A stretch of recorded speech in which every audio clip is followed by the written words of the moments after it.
Le Seigneur soit avec vous. Lecture de l'Évangile de Jésus-Christ selon saint Jean. En ce temps-là, Jésus disait aux Juifs, « Si c'est moi qui me rends témoignage, mon témoignage n'est pas vrai. C'est un autre qui me rend témoignage.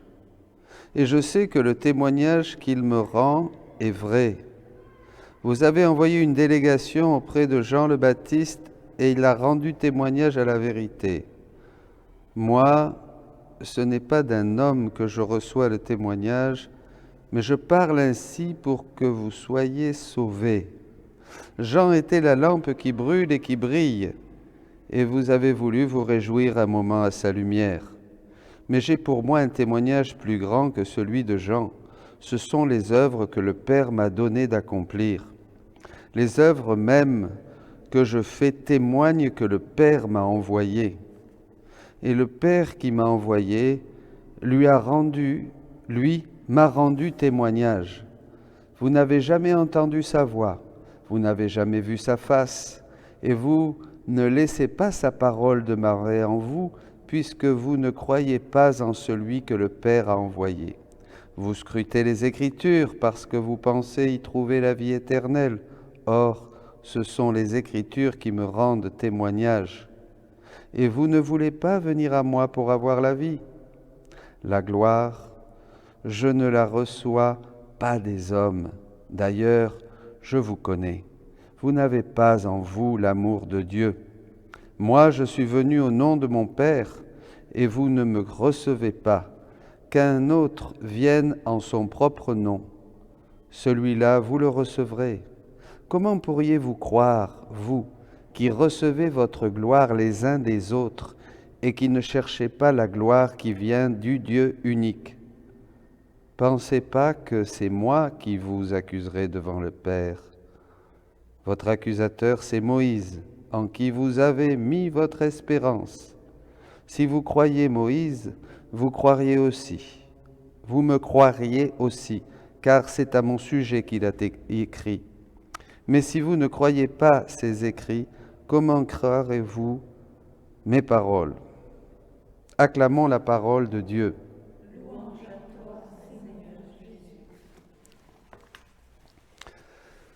Bonjour chers amis, un texte profond, ce chapitre 5 de Saint Jean. Jésus, l'envoyé du Père, dit qu'il vient donner témoignage d'un autre. Il est là, il parle de choses mystérieuses, profondes, il parle du salut qui va s'opérer par sa croix, par son sang, de ce salut qui va être pour tous les hommes de bonne volonté si ils croient. Et les Juifs ne croient pas. Leur cœur est fermé. Et donc, ils n'auront pas la vie. Ils cherchent même les Écritures. Ils sont même peut-être très doués pour découvrir des choses dans la parole de Dieu, mais ils ne croient pas que cet homme, apparemment comme eux, homme, voilà, fils d'Adam, que cet homme vient leur donner un témoignage qui n'est pas de lui, un témoignage qui est de celui qu'il a envoyé pour parler et pour dire la vérité, le Père, Dieu. Il vient de la part de Dieu. Il est l'envoyé de Dieu. Et pour nous, c'est important parce que Jésus va donner témoignage du Père qui, à travers cette œuvre de la rédemption, ouvre les portes pour que nous puissions entrer dans le pardon, dans la miséricorde et dans la vie nouvelle que va nous donner le Saint-Esprit, pour nous préparer à entrer ensuite dans le royaume de la divine volonté. Et là, c'est Louisa qui va venir. Et il y a un parallèle qui est très beau, que nous retrouvons dans la vie de beaucoup de saints. Beaucoup de saints ont eu un témoignage de la part de Dieu. Ceux qui croyaient avaient accès à ces vérités, à ces grâces, à ces dons que, comme fondateurs ou comme pionniers, comme chefs de file, étaient venus donner de la part de Dieu. Et ceux qui ne croyaient pas, par exemple, si je ne crois pas que Sainte Faustine nous donne le témoignage de la miséricorde de Dieu et nous permet de recevoir toutes ces grâces de Jésus miséricordieux, eh bien je ne les reçois pas. Mais revenons à Louisa, la petite fille de la divine volonté. Un premier texte important en guise d'introduction au volume 20, 27 janvier 1927. Je me sentais malade et incapable d'écrire ce que mon Jésus béni manifestait à sa petite fille. Alors je suis resté sans écrire durant quelques jours.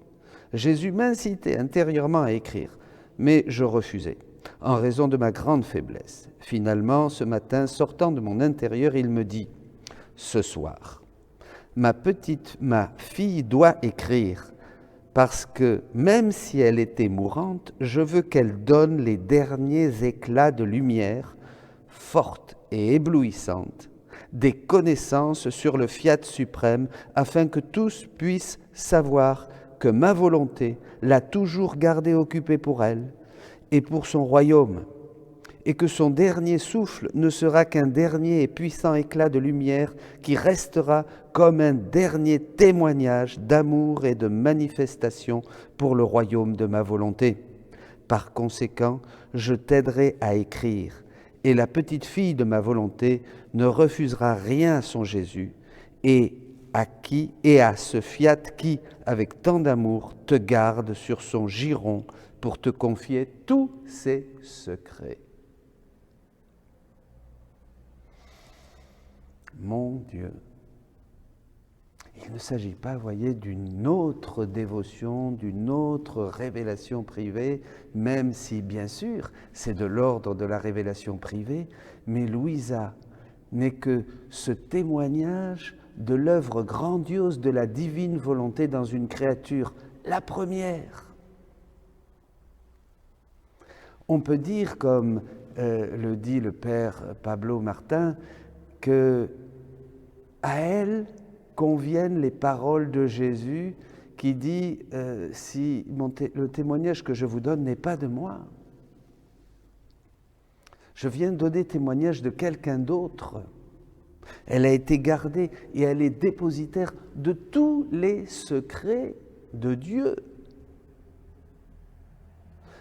Et c'est ça qui va bouleverser la théologie de la création, de la rédemption et de cette sanctification que le Saint-Esprit achève aujourd'hui et met en acte à travers ce don, ce prodige des prodiges, le don de la divine volonté maintenant au milieu des créatures, chose qui n'avait jamais été révélée jusqu'auparavant, chose vers laquelle toute la création dans les douleurs de l'enfantement demande par ses gémissements, chose que toute la vie de Jésus-Christ, par tous ses actes, par toutes ses paroles, ses miracles, par tout ce qu'il a fait, sa mort et sa résurrection, par tous les témoignages des saints, tous les sacrements, tout ce qu'il a donné à l'Église n'était qu'une préparation pour ce don de la vie dans la divine volonté.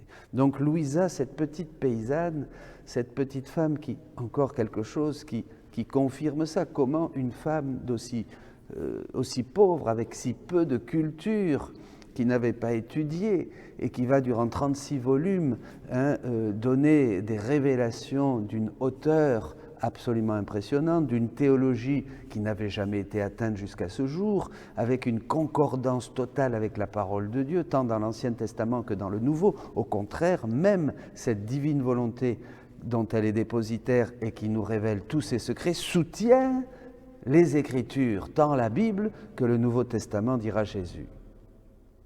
C'est quand même incroyable. C'est des choses, bien sûr, qui peuvent donner à réfléchir à certains qui vont se gratter la tête. Mais c'est une invitation à approfondir, et je parle surtout aux prêtres, bien sûr, puisque Jésus a voulu que ça passe par des prêtres. Louisa devait attendre le prêtre, qui quelquefois, jusqu'à 18 jours, l'a laissée comme pétrifiée et à demi-morte. Et ça a toujours passé par des prêtres. Et Jésus voulait qu'elle soit obéissante, et il ne l'a pas libérée de cette dépendance vis-à-vis des prêtres. Alors, comment il l'appelle ? Eh bien, dans un autre volume, au 26, 14 juillet 1929, Jésus disait, « Lorsque j'ai été sûr de toi et que mon œuvre était en sécurité, mon attitude a changé. Je t'ai fait briser le silence et l'ardeur de mes instructions et de mon discours était telle et si grande que je peux t'appeler la cathèdre de ma divine volonté. » La cathèdre de ma divine volonté, la cathèdre, c'est le lieu où l'évêque ou le père abbé, quand il est durant le culte, est assis. La cathèdre de ma divine volonté, la secrétaire de ses secrets les plus intimes, si bien que, incapable de les contenir en toi, je t'ai commandé de les manifester à mon ministre, le prêtre. Et cette façon d'agir de ma part était nécessaire, sinon comment ma divine volonté aurait pu-t-elle être connue? Et maintenant, ma fille, dans cette période de ta vie, tu me vois agir d'une manière différente. Ne t'inquiète pas, laisse-moi faire et je saurai comment donner à mon œuvre la dernière touche. Il s'agit de la dernière touche, de la dernière touche de l'œuvre de la création, de la dernière touche de l'œuvre de la rédemption. Il s'agit du tout, de tout le plan de Dieu qui s'achève à travers le don de la divine volonté dont Louisa est la dépositaire et la cathèdre, c'est-à-dire la source, dira Jésus, où tous viendront s'abreuver pour comprendre le plan de Dieu. C'est-à-dire que sans Louisa, qui va remplir le monde entier, comme disait le Père Pio, Saint Pio, eh bien sans Louisa, nous n'avons pas la clé de compréhension et l'intelligence du mystère de Dieu qui, en ces temps, nous révèle sa volonté. Ce mystère qu'il a tenu caché durant les siècles, dira l'apôtre Paul, ce que l'œil n'a pas vu, ce que l'oreille n'a pas entendu, ce qui n'est pas monté au cœur de l'homme. Il a plu à Dieu de nous révéler le mystère de sa volonté, dit aussi la lettre aux Éphésiens au chapitre 1, verset 9. Le mystère. Courage, tu as la divine volonté en ton pouvoir, qu'as-tu à craindre? Par conséquent, toujours de l'avant dans ma volonté. Et ça, c'est très important, mes amis, parce que Louisa est la première, bien sûr, et la source à travers laquelle Dieu va nous révéler sa divine volonté, tous les bienfaits, tous les dons et tout ce que nous pouvons faire maintenant, puisque nous allons agir, puisqu'à travers ce don, nous sommes tous invités à entrer dans cette vie. Dans cette vie. Et Jésus dira, et je terminerai avec ce beau texte, « J'aime tant celle que j'ai choisie comme ma petite secrétaire. » Donc il s'agit bien d'une secrétaire, vous voyez, elle donne témoignage d'un autre. Je ne viens pas parler de moi, je viens parler de quelqu'un d'autre. Elle ne se rend pas témoignage à elle-même, elle ne le voulait même pas, elle n'en était même pas capable, elle savait à peine lire, écrire. Vous voyez, donc elle vient donner le témoignage de Dieu, comme Jésus est venu donner témoignage du Père par ses œuvres. Et comment Louisa va donner témoignage de la divine volonté de Dieu? Par les œuvres que la divine volonté va faire à travers elle. Comme Jésus va donner témoignage du Père par les œuvres, les miracles, les paroles. Il le dit, Jésus, croyez en mes œuvres. Et nous, pareil, les œuvres que la divine volonté fait en Louisa, c'est inimaginable. Ce sont bien même les œuvres plus grandes encore que celles du Christ, il l'a dit. Puisque c'est absolument universel et c'est mis à la disposition de tous. Donc, ça c'est très important. La secrétaire, que je veux vider mon cœur, comme ma petite secrétaire, où Jésus veut vider son cœur et lui confier mes secrets, mes joies, mes chagrins cachés, mes vérités surprenantes, pour fêter avec elle et lui communiquer autant de vie divine que je lui ai manifesté de vérité. Mon Dieu, chaque vérité dont Louisa est dépositaire, chaque vérité devient maintenant une vie divine, éternelle. Si je vois qu'elle me croit, je me réjouis et je sors en fêtant les joies et le bonheur d'une vie divine qui possède l'infinité de tous les biens. Une vie divine qui possède l'infinité de tous les biens. Et l'âme est comblée et faite avec moi. Mais Et là, attention, si je la vois hésitante, comme Louisa l'était, comme chacun de nous parfois, je suis dans l'amertume. Et elle reste privée de la vie que je voulais lui confier. Tu répètes souvent ces scènes de méfiance envers moi, Louisa. Aussi, sois attentive et ne transforme pas mes joies en chagrin. C'est ce que je vous disais, comme Jésus le dit aux Juifs et comme il le dit aujourd'hui à Louisa. Vous scrutez les Écritures. Vous cherchez en elle. C'est de moi qu'elle parle. Et elle vous donne la vie éternelle. Il faut la foi. Vous cherchez l'infini, l'amour, la paix, la joie, le bonheur, le sens ultime de la vocation de l'homme sur cette terre. Durant ces quelques années de son passage, vous cherchez tout ça. Vous cherchez le pourquoi des châtiments, le pourquoi des guerres, le pourquoi de la souffrance, le pourquoi de la mort. Vous cherchez tout un tas de choses qui vous restent mystérieuses dans cette incomplétude, pourrait-on dire, que nous vivons.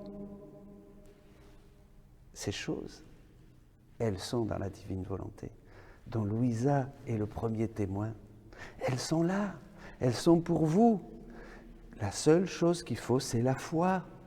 La foi, c'est par la foi, c'est en croyant. Tu répètes souvent ces scènes de méfiance envers moi. Non, sois attentive. L'amertume, pas d'amertume dans le cœur de Jésus. Donnez-lui cette joie de la foi. Croyez que nous sommes dans ces temps, et qu'en ces temps qui sont les derniers, Dieu nous fait le plus grand des dons. Ouvrez vos cœurs et lisez le livre du ciel pour commencer dès ici-bas sur terre ce qu'a promis le Notre Père, la volonté de Dieu ici dans nos cœurs et sur la terre, comme un jour pour l'éternité dans le ciel. Soyez bénis.